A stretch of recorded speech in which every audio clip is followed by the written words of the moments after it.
Well, the obvious answer to that probably is none, because it's very hard to start replicating and putting players into our 66 team. We've actually won the World Cup.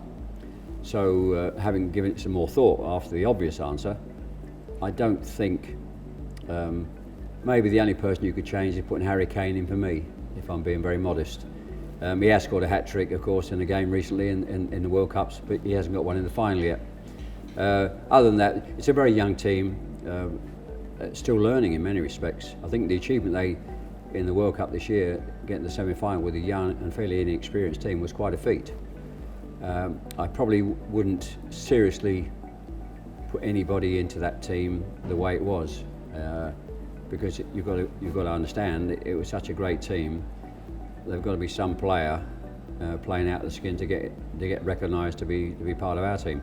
The only player over the years, not the current side, I would have considered putting into our team would probably have been Brian Robson from Man U. Seen him, worked with him, was at West Brom as a kid with him when he was a kid, and his style of play in the middle of the park, you possibly look to incorporate him.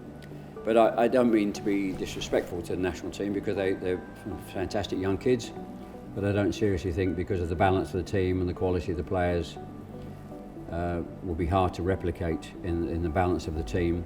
But to put somebody else in from the current team, you're not sure necessarily where they would fit in, and it is important that any player you considered putting in our team, not just a name, would have fitted into our unit, which obviously was a very close unit. So arguably probably none, apart from Harry possibly. We were very fortunate to win a World Cup as we did. You've got some fantastic players. Arguably the backbone of our team may have been the best team we've ever seen. Best backbone: Gordon Banks, Bobby Charlton, Bobby Moore and Jimmy Greaves. You find it hard. If you take Bobby Charlton, for example, in the middle of the park, some of the great players in more recent times, you pick them out, Frank Lampard and Steven Gerrard, absolutely brilliant players of any era.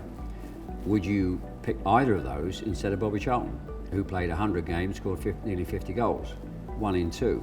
Even the great Steven Gerrard and the great Frank Lampard would hard to replicate that kind of performance from the middle of the park. So that's the difficulty of trying to replace any player of any level, let alone the current team, into our side.